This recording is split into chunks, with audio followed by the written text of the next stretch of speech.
The next half hour is going to be a lot of fun because we're taking you to a very hidden, out-of-the-way lake right on the Oklahoma-Arkansas border that could be one of the best bass fisheries in either one of those two states. And we're going to be guest hosted this week. Fresh off the Bassmaster Pro Fishing Tour, Mr. Andrew Upshaw takes us on that adventure. Glad you're with us. Let's Fish TV is on the air right now. That is a fish. Oh man, look at this. It's time for the only program that brings you real-time fishing reports from the Southwest region every week. Oh my gosh. Oh, look at that. Woo! This is Let's Fish. Welcome to SWEPCO Lake, located in the western part of Arkansas. It's about a 500-acre lake, and the bass are biting, from what I've heard, and it has some really big ones. Today, we're going to target those with Finesse plastics and try to catch one or two of those really nice bass. The fish are spawning from what I hear. Can't wait to get out there. This week, you'll have your fishing reports from your insider reporter from your local region. In the meantime, I'm going to get this low Stinger 198 bass boat launched, get it ready, and I'm going to tell you one thing, it's loaded with all the good stuff. In the meantime, I'm going to toss it back to the studio for your weekend planner. Hi there, everybody. These Lunar Tables are predicting fair game fish activity throughout both days this weekend. Peak game fish activity begins around 6:08 Saturday and 7:08 Sunday morning. Evening activity will begin at 6:33 on Saturday and 7:33 on Sunday. Depending on your location, expect the sun to rise around 7:12 and set around 7:49. And evenings will feature a moon that is 55% visible. We'll be right back to check all of the current fishing reports from throughout the area. Plus, the one and only Mike Iaconelli will be here when we return on this week's Ask the Pro feature. Stick with us. All right, guys, today we're fishing a lake I've never been to before, SWEPCO Lake. It's in the western part of Arkansas. From what I've been told, it has a lot of really nice bass in it. Today, we're gonna target fish with ultra finesse tactics. I think I'm gonna pull out a Ned rig and see what happens first. Ned rigging is definitely a crave right now. People are doing it all over the place, but not many people know everything about it. So today, you're gonna learn a little bit about how I approach Ned rigging and how you can catch more bass the next time you're on the water.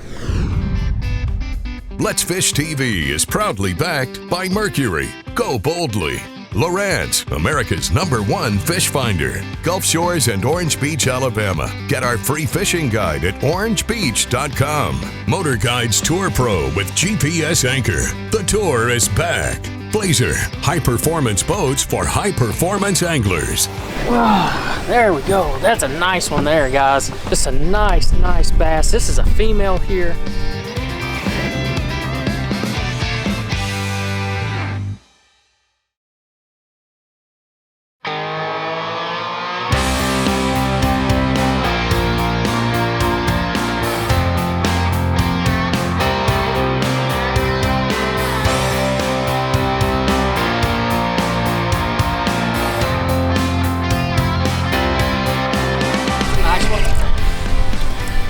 He knocked slack in the line.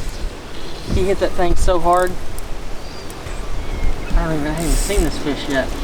That is the kind of bite that you're looking for when throwing that Ned rig for sure. I mean, he's got it choked. I'm gonna have to grab him. Oh, come here. There we go. Wow, there we go. That's a nice one there, guys. Look how far down he has that Ned crawl. Just a nice bass. This is a female here. You can tell this is a female. Look at that belly, just big old blown out belly there. I want to explain to you one thing about fishing this Ned rig. Let's get this fish back though, get it back in the water, and I'm gonna tell you a little bit about it.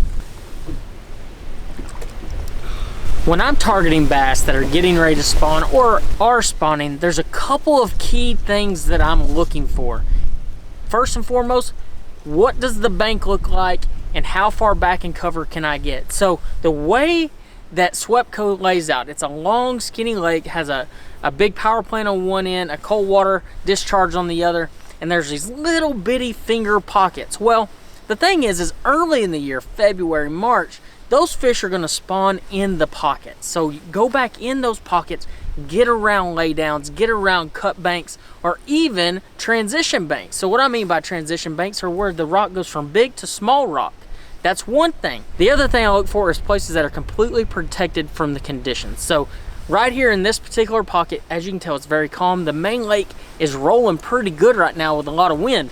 So right in here, it's calm. The sun's beating down on it really hard. And those are two things that definitely make a big difference, because this water is gonna warm quite a bit faster than that main lake water. Now, as the spawn progresses throughout the year, you know, these fish spawn probably a couple times a year on these power plant lakes. They tend to go to the cooler end later on in the year, and they'll spawn more main lake. Well, early in the year, like we are right now, they're gonna spawn in pockets. And that's where that Ned crawl definitely comes into play, is because they're spawning back in these pockets, and I can pitch this thing around all these laydowns. Hi everybody, and welcome once again to this week's Lone Star Lakes, brought to you by Renaissance Cooking Systems and their new American Renaissance grills, made right here in America with 28,000 BTU tubular stainless burners and a Sure Strike ignition system. They really are America's best value in an outdoor kitchen. Now this week we're going to talk about Lake Ray Roberts, and you'll be hearing a lot more about Ray Roberts in the future, as it is the site of the 2021 Bassmasters Classic. Now we'll be talking about bass fishing when that gets a little bit closer, but right now we're talking about a shift change. That is the crappie and the sand bass. Sandies are moving out of the creeks back towards the main lake points and humps. You'll be able to catch those with your slabs and spoons and dropper rigs with a crappie jig above a spoon, catching 2 fish at a time. Meanwhile, the crappie are going to move back into the creeks. Halfway to 2/3 of the way back, look for brush. These crappie will get up tight to this cover, and that's where you'll drop your crappie jigs and or minnows to catch those fish. That's this week's Lone Star Lakes, brought to you once again by the American Renaissance Grill. Check us out on Facebook, Lone Star Lakes.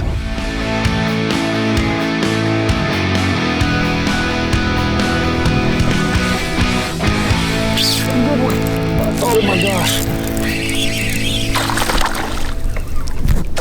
There we go.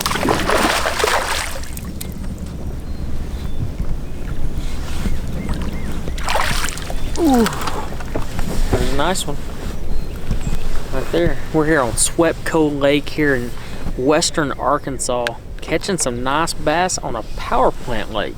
You know, the cool thing about fishing power plant lakes is when it's the coldest outside, you can still catch bass. Today we're fishing Ultra Finesse. Definitely one of my favorite ways to fish, and throwing a brand new bait by Strike King that I'm telling you right now is going to be a real winner, and that's the new Ned Rage Crawl. It's definitely a little bit different Ned profile than what you're typically used to or have heard of. Most of the time people throw those little soft stick baits and other types of worms. Today I'm throwing a crawl though. So one of the main reasons you throw the Ned Rage Crawl, especially this time of year, is when those fish are starting to pull up on beds. The way I'm fishing it is I'm using a tour grade Ned head. This is a normal, just regular Ned head, but the particular area we're fishing has a lot of timber, so I'm actually rigging it weedless, just like this. So it looks kind of like a shaky head coming through the water. So if I pull it over one of those deep beds, because the water's fairly clear here, I'm more than likely going to get a bite. And that's exactly why you throw that Rage Ned Crawl. I'm going to try to catch me another one right after this. I barely had that one. Look at that. Look at where I had him. That Ned Rage Crawl is becoming one of my favorite Ned rig baits.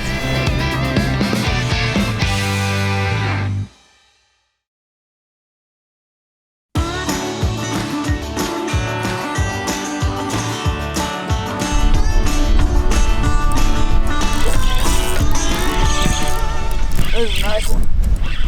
Oh yeah. Oh yeah.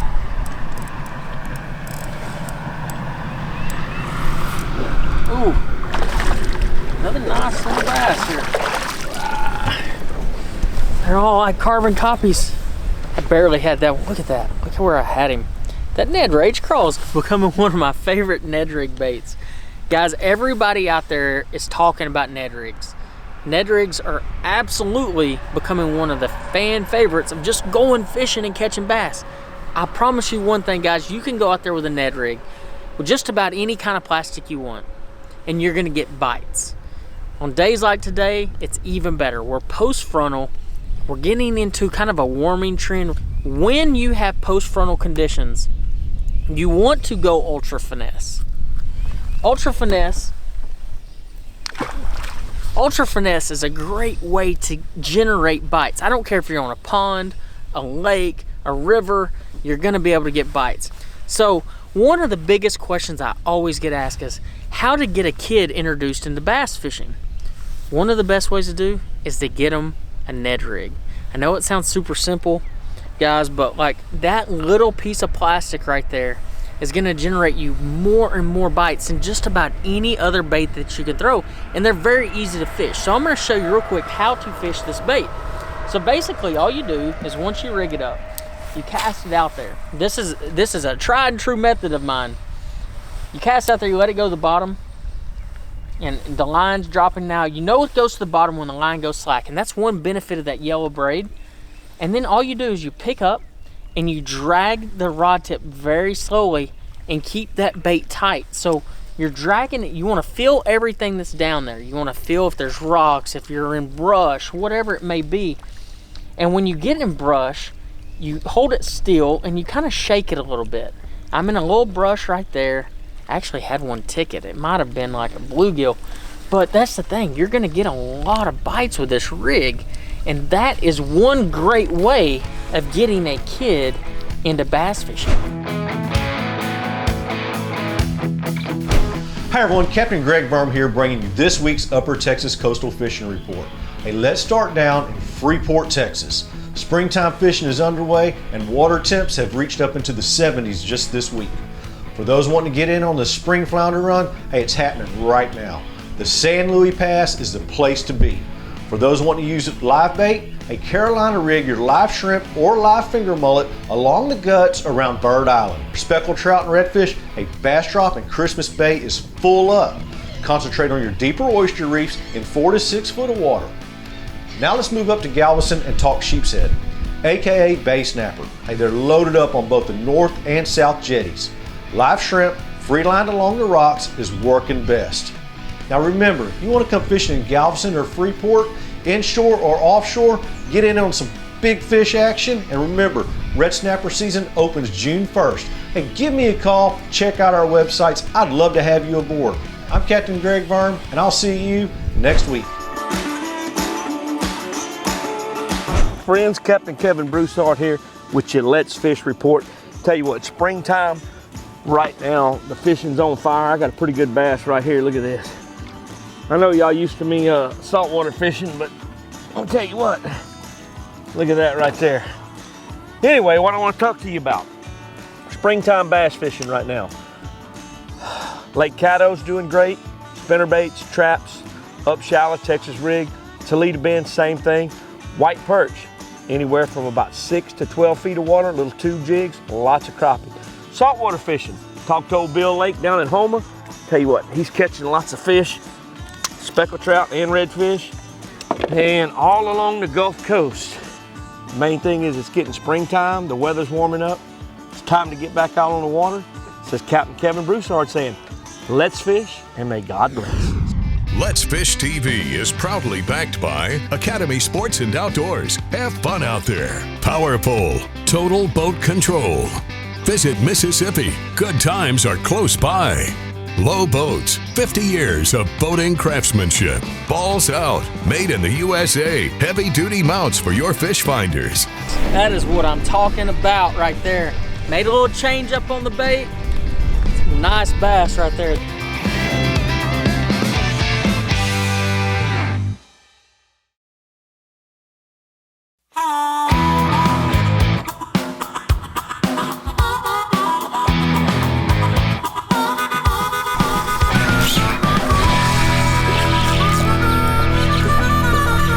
There's a nice one.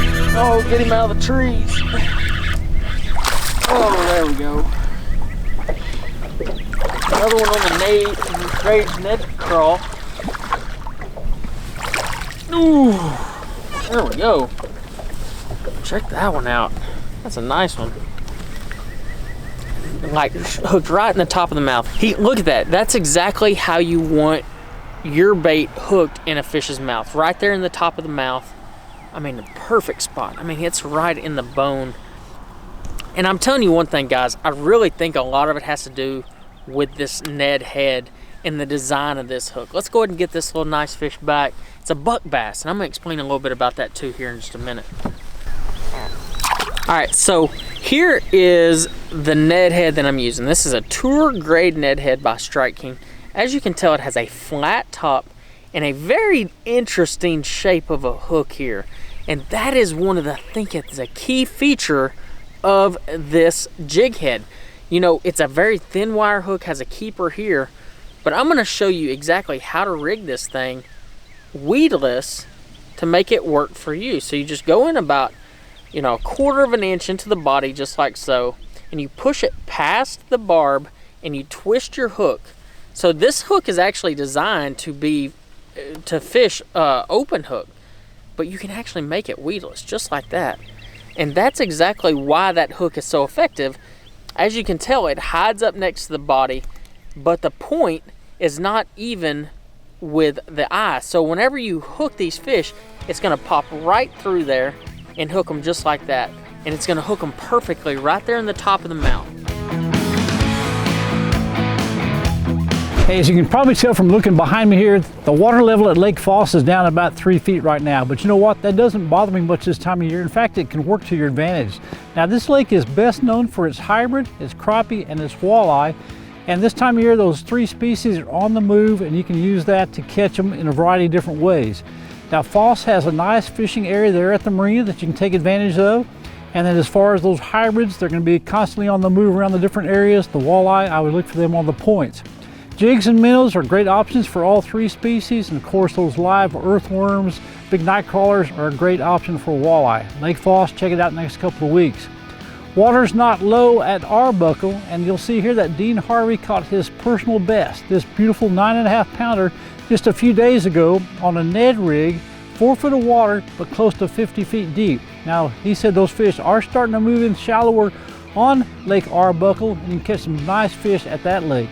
Hey, whether the water's up or the water's down, it's springtime in Oklahoma. You can't catch them if you don't go.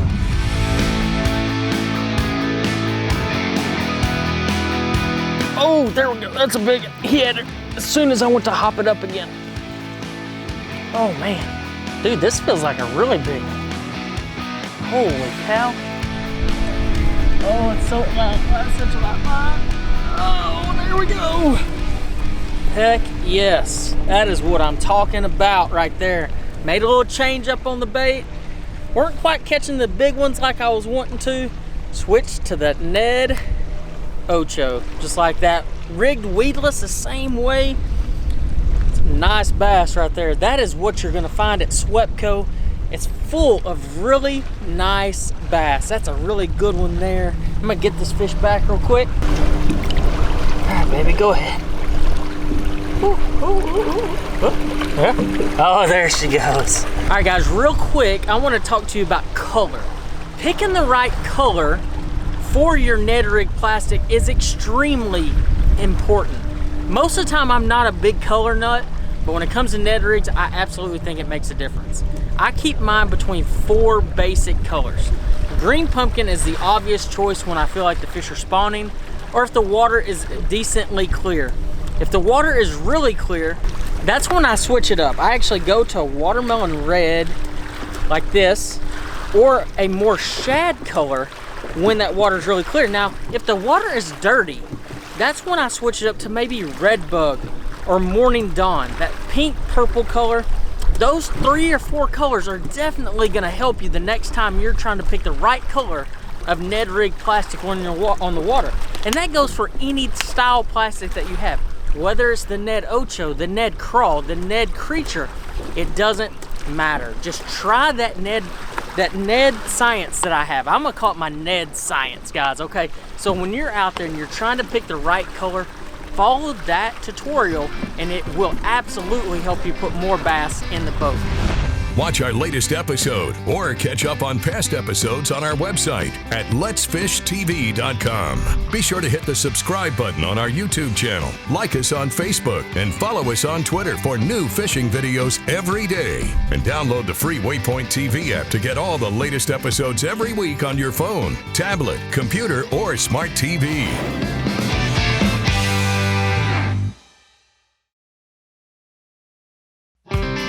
Let's Fish TV is proudly backed by Lose. Feel the difference. Waypoint Customs. Customize your boat your way. Strike King. Tie one on. Glacier Glove. Stay outdoors longer with our gloves, hats, and shades. Fishing Specialties. Makers of the premier mount assembly for live sonar. Glad you're back with us. It's time for the Ask the Pro question. This week, Ronald would like to know, what was your favorite single catch of your life? For your answer, we asked the multi-champion Mike Iaconelli. You know, my favorite fish catch of all time, I can't just give you one, I have to give you two. And the first one is the first bass I ever caught in my life. I was about 10 years old, it was in the Pocono Mountains in Pennsylvania. I took a lure out of my grandfather's box. It was a 9S floating Rapala minnow. I threw it out there and I had a really nice 2.5 pound bass eat it on top. It's the first bass I ever caught. It was the fish that got me hooked in the sport of fishing and in bass fishing. But, you know, my favorite of all time in a tournament, for sure, is a fish that I caught in the last few minutes of competition at the 2003 Bassmaster Classic in New Orleans, Louisiana. It was a 3-pound largemouth that put me over the top. It was the fish that I caught in the last couple seconds of that day, and it helped me win the Classic. That one fish changed my life. If you have a question for one of the pros, visit our website, letsfishtv.com. Click on the Ask the Pro link and send it on in. Now let's check out the latest Big Catch of the Week winner. This week's winner for the Big Catch of the Week contest is Harrison Rhodes of Marble Falls, Texas, with a 49-inch redfish caught at Baffin Bay, Texas. To enter the contest, go to letsfishtv.com and click the Big Catch box on the home page and follow the instructions. Or post your photo on any Tuesday Big Catch post on our Facebook page at facebook.com/letsfishtv. Here's today's Right Stuff, presented by Academy Sports and Outdoors.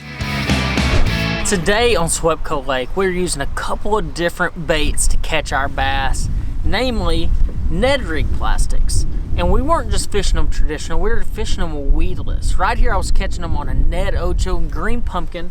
The other bait that did a lot of damage was the new Rage Ned Crawl by Strike King. Definitely two baits that played a huge role. An 1/8 ounce tour grade Ned head, like I said, rigged weedless, 8-pound Strike King tour grade fluorocarbon leader with a 10-pound braid, a 10-pound tour grade yellow braid, rigged on a 7-foot medium action rod, Pro TI rod, a 300 size custom pro reel. One thing I'd like to add is fishing out of this low Stinger 198. I'm gonna tell you one thing, the deck space on this, I feel like I could lay up there and take a nap. It's humongous. You could put 2-3 people on that front deck and fish with ease. That's one absolute great benefit of this low Stinger 198. Thanks for joining us for this week's episode. I hope you learned how to find and catch them here on SWEPCO Lake. Barry's back next week. Until next time, I'll see you on the water.